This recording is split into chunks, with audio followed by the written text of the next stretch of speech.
যেহেতু প্রথম হাজব্যান্ডের কাছে সুখে ছিলাম না, তো ওই দিক দিয়ে আমার ছেলেদের প্রতি একেবারে রুচিয়ে ছিল না। মানে ছেলে মানুষ দেখলে আমার রাগ উঠতো, যদি কোনো ছেলেকে তো ভালোবাসি, ওর ভালোবাসার কথা শুনলে আমার মেজাজটা গরম হতো।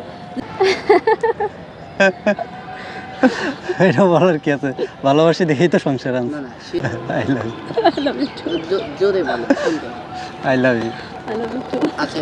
আচ্ছা, প্রথম যখন আমার প্রপোজ করছে, ও নিজে বলে নাই, আমার একটা ভাই আছে, ফুফাতো ভাই, ও আমার অনেক পছন্দ করতো, এটা আমি বুঝতে পারতাম যে ও আমার অনেকটা পছন্দ করে। কিন্তু তারপর আমি একটু চঞ্চল টাইপের, তো একটু শয়তান টাইপের ছিলাম।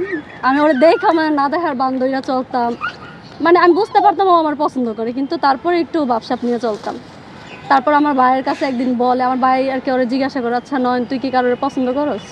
পরে ও আমার বাইরে বলে, আচ্ছা আমি তোরে কইতে পারি কিন্তু কারোর কবি না। পরে বলে আচ্ছা, পরে বলে যে আমি পূর্ণিমারে অনেক পছন্দ করি। আমার ওই ভাই এসে আমারে বলে যে কিরে নয়ন তোরে পছন্দ করে, তুই নয়নের পছন্দ কর, মানে একটু ইয়া করে কথা বলে। আমি খুব চেষ্টা যাই, মানে অনেক রাগ উঠে যে ও আমার ভালোবাসা আমারে না বলে আমার বাইরে কি লেগে করলো।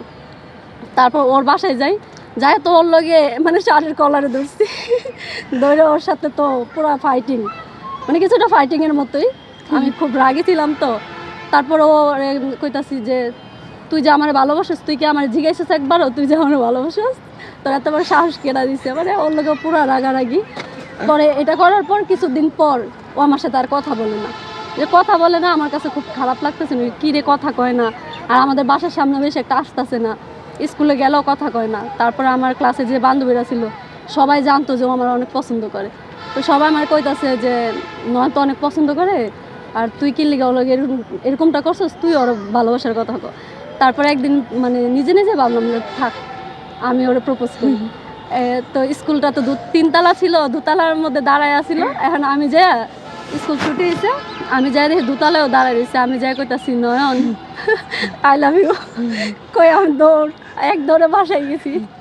ও তো পুরো শখ, কিরকম আমার ভালোবাসে, অথচ কইয়া দৌড়। ওরা মানে ও যে আমার নেক্সট টাইম কইব, ও কিন্তু এখনও বলে না আমার ও ভালোবাসে, মানে ওরকমভাবে প্রপোজ এখনও করা হয়নি গা। এইভাবে আর কি অনেক বছর যায়, আমরা একসাথেই থাকি ক্লাস 8 পর্যন্ত না। তো ক্লাস 8 পর্যন্ত যাওয়ার পর আমাদের যে সরকারি স্কুলে পড়তাম, তো স্কুলটা শেষ। তো ওর সাথে আমার আর ওরকমভাবে যোগাযোগ হয় না। আমার ফ্যামিলি জানে, যে কোনোভাবে আমার ফ্যামিলি জানার পর ও যেহেতু আমার ভাইয়ের সাথে খুব ভালো একটা সম্পর্ক ছিল, আমার ভাই বিষয়টা মানতে পারে নাই যে আমার ভাইয়ের বন্ধু ও আসলে আমার ভাইয়ের একটা বেস্ট ফ্রেন্ড, মানে ছোটো ভাই আর কি, ছোটো ভাইয়ের মতো দেখতো। তো আমার ভাই অনেক রাগারাগি করে ওর উপরে, ওরে মায়েরও দেয়, ওরে মারে, তারপরও ও আমার পিছু ছাড়ে না। তো আমার ফ্যামিলি যখন আমারে বুঝায় যে এই এত দূরে কোনো দিনও বিয়া শাদী হইব না, এটা মানে হ্যাগো মতো আমারে বুঝানোর পর আমি ওর কাছ থেকে আস্তে আস্তে দূরে সরার ট্রাই করি যে না সইরা যাবো, কিন্তু কোনো প্রকারে ও সরে না। আমি যত দূরে সরতে চাই ও তত মনে করেন কাছে এসে পড়ে, মানে ও আমার অনেক পছন্দ। কিন্তু তারপর কিছুদিন যাওয়ার পর মানে ওরা আমি অনেক অপমান করার পর পুরা, তারপর মানে 13 বছর না, লাস্ট এই যে 13 বছর পর ওর সাথে আমার যোগাযোগ হয়। তখন আমার হাজব্যান্ড, যে আমার প্রথম হাজব্যান্ড ছিল, তার সাথে ডিভোর্সের 3 বছর পর ওর সাথে আমি যোগাযোগ করি। আমার লাইফে অনেক মানে প্রেমের প্রস্তাব আইছে, কিন্তু আমি প্রত্যাখ্যান করছি। হ্যাঁ, বিয়ের প্রস্তাব, আমার ফ্যামিলি থেকে অনেক বিয়ের প্রস্তাব আইছে, মানে অন্যান্য জায়গা থেকে।